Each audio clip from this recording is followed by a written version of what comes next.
मणिपुर में महिलाओं को नंगा कर घसीटा गया। मणिपुर हिंसा के बीच 2 आदिवासी महिलाओं को निर्वस्त्र कर यातना देने के खौफ। अभी हाल ही में बिहार के नवादा जिले में ब्राह्मण समुदाय के घर में रात को घुस करके कुछ लोगों ने उनके प्राइवेट पार्ट में डंडा डालने की कोशिश की। हमारे साथ प्राइवेट पार्ट में डंडा कर लो सर, ले गया, साड़ी उठाया और लाठी से हूर दिया सर। अभी हाल ही में बिहार में ही एक बच्चे के सामने उसकी मां के साथ बलात्कार किया 4-5 लोगों ने। क्या उस बच्चे की मां नहीं थी? जाने कितनी मां बहनों के साथ बलात्कार किया हो, उसने हजारों वीडियो उसका लीक हुआ है, उस पर ना जाने कितने केस है। आपको शर्म नहीं आई? आपने उसे माला पहनाया। वाह, मेरी मां को गालियां दी थी। मरीज है क्या? मरीज है। देखिए ये डिलीवरी के क्या दिया जाएगा? कहाँ जा दिया? नहीं जा दिया जाएगा। जय हिंद दोस्तों। अभी हाल ही में बिहार में दरभंगा जिले से कांग्रेस पार्टी के सभा के मंच से हमारे प्रधानमंत्री नरेंद्र दामोदर दास मोदी जी को गाली दी गई। इस बात का मैं बिल्कुल भी समर्थन नहीं करता हूं कि किसी मां को गाली देना सही है। सबकी मां मां होती है।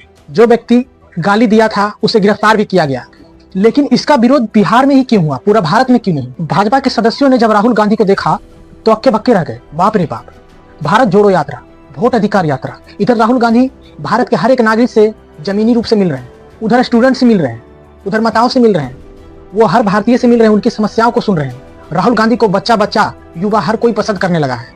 ये देख भाजपा के लोग डर गए। इनके पास कोई मुद्दा ही नहीं है बिहार के इलेक्शन के लिए, क्योंकि अब अगर मोदी जी बिहार में हिंदू मुस्लिम करेंगे तो बिहार का युवा लात मार के भगाएगा। ये तो फिक्स है। बिहार के युवा इतना समझदार तो हो ही गए हैं। मोदी जी कहते हैं हमारी माँ को गाली दी गई।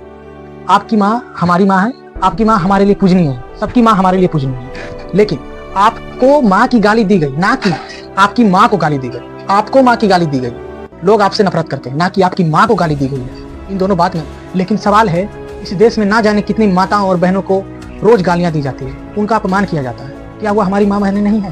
क्या वह हमारी माता नहीं है? मणिपुर में महिलाओं को नंगा कर घसीटा गया, उनके शरीर के साथ छेड़छाड़ की गई, वो भी किन्हीं की माँ थी, वो भी हमारी माँ थी। अरे तुम ऐसा कोई बिल पारित क्यों नहीं करते हैं? ऐसा कानून क्यों नहीं बनाते कि माताओं और बहनों के साथ बलात्कार करने वालों को रोड पर सीधे ऑन स्पॉट गोली मारा जाए? बनाओगे कैसे कानून? क्योंकि आपने खुद बलात्कारियों को माला पहना करके उनका सम्मान किया है। ले, ये है तुम्हारी माताओं और बहनों के प्रति इज्जत। अभी हाल ही में बिहार के नवादा जिले में ब्राह्मण समुदाय के घर में रात को घुस करके कुछ लोगों ने उनके प्राइवेट पार्ट में डंडा डालने की कोशिश की। हमारे साथ प्राइवेट पार्ट में डंडा कर लो, 2 आदमी हाथ पकड़ ले लो, सुनील यादव वो डंडा कर लो, अका लो। सर, ले गया, साड़ी उठाया और लाठी से हूर दिया सर। हम आपको देख के हम ये रिपोर्ट जब थाना बोले तब वहाँ पे सुने क्या बोल रहा था। वो लोग बैठे कि मैटर ज्यादा बड़ा हो जाएगा, इस सबके दबा दो। ये बात पूरे बिहार वालों को नहीं समझ में आई। तब बिहार वाले इस बात को लेकर के गुस्साहित नहीं हुए। बिहार नहीं बंद की कि हमारे माताओं के साथ इतनी गंदी हरकत आप सोच भी नहीं सकते। अभी हाल ही में बिहार में ही एक बच्चे के सामने उसकी माँ के साथ बलात्कार किया 4-5 लोगों ने। क्या उस बच्चे की माँ नहीं थी? जाने कितने माँ बहनों के साथ बलात्कार किया हो, उसने हजारों वीडियो उसका लीक हुआ है, उस पर ना जाने कितने केस है। आपको शर्म नहीं आई? आपने उसे माला पहनाया। वाह, अब फिर आपकी माँ को गाली दी गई तो आप पूरा बिहार बंद करने चले। भाइयों बहनों, मेरी माँ को गाली दी गई। मेरी माँ आप सबों की माँ है, बिल्कुल आपकी माँ पूजनीय है, लेकिन आपको आपकी माँ की गाली दी। लास्ट में मैं यही कहना चाहूंगा, जब तक हमारा युवा पॉलिटिक्स में नहीं आएगा, जब तक ना बिहार बदलेगा ना देश बदलेगा। जय हिंद।